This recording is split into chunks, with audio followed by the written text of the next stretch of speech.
the station covering all of the DMV. This is DC News Now. When you think about the Washington Wizards, you think about DC. DC basketball fans faced with that possibility of saying goodbye to their team as the Washington Wizards and the Capitals could be headed for Virginia. You're watching DC News Now at 9 o'clock. Hi, everybody. Thanks for joining us. I'm Chris Flanagan. And I'm Susan Tran in for Thasmin Mahfouz. This is a tentative $2 billion deal with the potential of reshaping the region.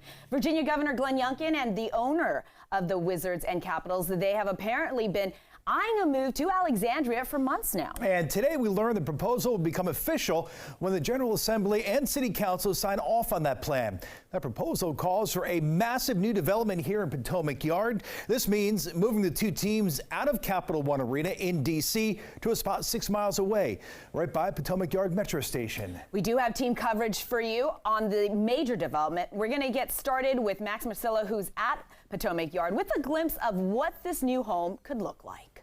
This could be the future of a Northern Virginia community that could soon turn from an up-and-coming neighborhood into a major destination. Potomac Yard could be the next home for the Wizards and Capitals and much more. We will build a spectacular $2 billion sports and entertainment district. Virginia Governor Glenn Youngkin and a team of politicians, as well as Monumental Sports and Entertainment majority owner Ted Leonsis, taking a victory lap on Wednesday. We want you to visit. We want you to be entertained. But before anyone is entertained, the plan has to be approved, first by the entire General Assembly and then by Alexandria's City Council. For some lawmakers, a yes vote on the deal will come down to how it's financed. According to the governor's office, Monumental Sports will invest about $400 million toward the project. Alexandria will contribute over $100 million for the concert venue and parking construction.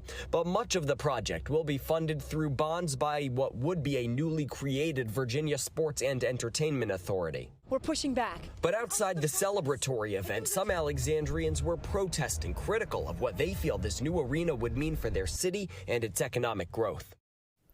That's Max Marcella reporting there. There is another issue, and that is traffic. There is a metro stop there at the Potomac Yard on the blue and yellow lines, but some folks are really concerned about what a game night there would mean with some roads already congested and the national airport nearby. The governor's office has been saying VDOT and other agencies are looking into all of the transportation needs. All right, looking at the timeline now, if Alexandria City Council does sign off and the plan falls into place, this project is expected to break ground sometime in 2025 and open in late 2028. All right, now we learned today D.C. Mayor Muriel Bowser and Monumental have been in talks for months about this potential move. The mayor put forth a counter proposal to try and keep the teams in the district. In that proposal, a $500 million investment to modernize Capital One Arena and revive downtown D.C. But that was $100 million short of what Monumental had asked for.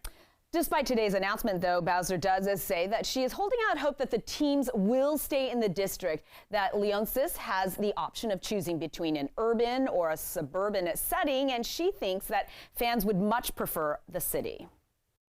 Washington, D.C. team should play in Washington, D.C. The National Landing Wizards doesn't quite have the same ring. This is what I know about cities. People love real cities. They are hubs of history and culture and energy, and that will continue to be the case. Let's continue our team coverage tonight on DC News Now with Marielle Carbone joining us live outside of the Capital One Arena there. It was the first Wizards game since the news was announced. Hey, Marielle, good evening. Like the mayor just said, a lot of fans really that you talked to not happy about this. Yeah, Chris, they're not. They want to see this team stay here, but fans did tell me if you're a true fan of the Wizards or the Capitals, you are still going to go to those games. Just might be a little less depending on where you live. An overwhelming response from fans tonight. Hopefully they can reconsider. I hope they don't do it. I don't feel like this arena is old. Keep the Washington Wizards and the Capitals in D.C. Welcome to Capital One Arena. Wednesday, fans flocked inside Capital One Arena for the first Wizards game since Monumental Sports, which owns both the NBA and the NHL teams, announced plans to relocate to Potomac Yard, Virginia. It's disheartening. When you think about the Washington Wizards, you think about D.C. Nicholas Johnson is a huge Wizards fan, but he travels into D.C. from Baltimore.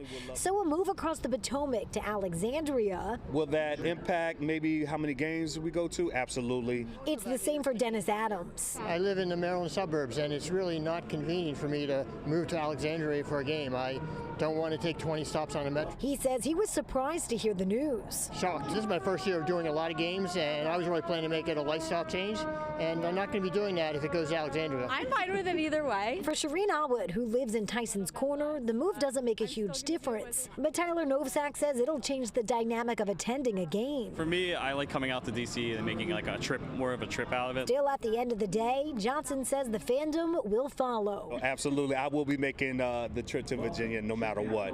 Once a Wizards fan, always a Wizards fan. And of course, as we've said, this is not a finalized done deal yet, and the mayor is saying that DC is still in the game for this. Fans, of course, as you heard, still holding out hope that DC could remain the home for those two teams. Chris and Susan. I like what that fan said. Once a Wizards fan, always a Wizards fan. Mariel, Monumental also owns the WNBA's Washington Mystics team. They play at the Entertainment and Sports Arena in Southeast DC. So will that be changing at all? Well, right now, Monumental is saying that the intention is to make Capital One Arena the home for the Mystics, meaning they would stay here in D.C. That is the goal of all of this. They say it would be to continue to invest in Capital One Arena and maintain its standing as a premier sports and entertainment destination. All right, that was our Marielle Carbone reporting. Almost 26 years ago to the day, the MCI Center, now known as the Capital One Arena, welcomed visitors for the first time. That is when Abe Pollin opened the arena. This was December 1997. Officials credited it with sparking a whole revival in downtown D.C. Before then, the Caps and the Wizards played at the Capitol Center in Landover, Maryland, which has since been torn down. The Capital One Arena has gone through many changes over the years. It was renamed the Verizon Center in 2007 before switching to the Capital One Arena a decade later. In 2019 through 2020, Monumental renovated the stadium for $30 million, adding new seating, a new and improved concourse, and a big new video board.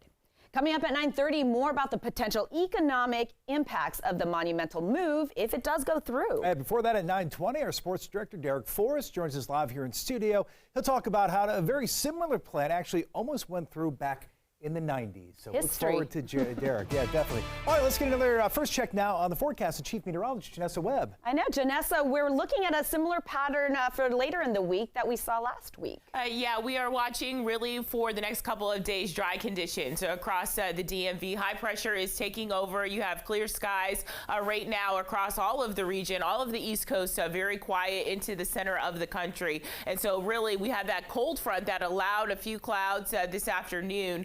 But that high is going to kind of meander around for the next couple of days, allowing for more sunny skies. And then we watch a bigger storm system in the Gulf of Mexico that's going to start to form. There's a lot of uncertainty with that storm. Will it come together? At this point, it does look impactful to our region going into Sunday. Temperatures across the region, 42 for D.C. And then the farther you stream out towards Fairfax County, Frederick, Maryland, into Baltimore County, into the upper 30s. So tomorrow morning, very chilly across the region. The farther you go into the Shenandoah Valley, west of I-81, we're talking about the 20s. They're going to be returning. And then really daytime highs, they're going to kind of tap out in that range in the middle 40s tomorrow afternoon. We do have a slight warm up in store for your Friday and your Saturday. We finish off the week very well. And I'm also tracking that storm system. I have your extended forecast coming up. All right, Janessa, thanks. We'll see you then.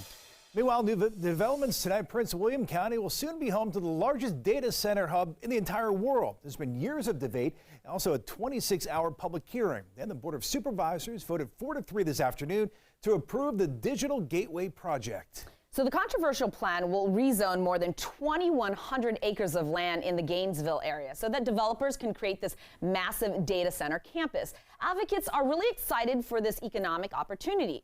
There are some estimates that the project could bring more than $400 million in tax revenue to the county each year. But critics have their concerns as well about the environment and noise pollution and they're threatening to take the decision to court. In Maryland, State Police tonight searching for a driver who they say hit and killed a tree trimmer on 495, then took off. The crash happened around 10 this morning in a work zone in Montgomery County. Investigators say Eric Lewis was working on the shoulder near Georgia Avenue when a Freightliner truck crashed into him. The 57-year-old from D.C. was pronounced dead at the scene. Well, investigators believe the suspect's truck was hauling a flatbed with a forklift and has a front headlight missing. If you see a truck matching that description, call Maryland State Police. New tonight, Rebuilding Together in Montgomery County. She Builds is an organization that helps women make home repairs and accessibility modifications, all to ensure they're in a safe and healthy home. DC News Now's Michaela Newton shows us how the project helped a local homeowner. Patricia Haskins has lived in her home for about 24 years. She tells me the work that she's had done through She Builds and Rebuilding Together has been one of the best things that's ever happened to her. After 10 years, that's when you put money in your house. Patricia Haskins says she's had troubles getting around her home. And with the recent flooding, she was in desperate need of repairs. That's when Rebuilding Together stepped in. They put a bar, so I won't fall taking a shower. When I'm trying to get out the shower, it helps. And they put a pole up here, when I come up the steps. I fell about twice. Volunteers made repairs to her homes, including building a ramp and banisters to help her get around and prevent her from falling. Sometimes when we get into situations where we come into a home like this, where we see that they both got needs for accessibility, aging in place, as well as a lot of water damage that was happening too, both leaks from above and flooding in the basement. It's actually a problem that we get pretty commonly with our homeowners in this area. Part of the repairs also included a stone walkway in her backyard led by She Builds, a women-led and women-focused project. Not everyone has that kind of support system to help take care of it, so our She Builds event is a great opportunity to provide women with that support with fellow women volunteers in the community. To find out more about the organization, visit our website, dcnewsnow.com, to find out how you can qualify. The things that they did, and the things they have done, I couldn't have done it. Reporting in Silver Spring, Maryland, Michaela Newton, DC News Now.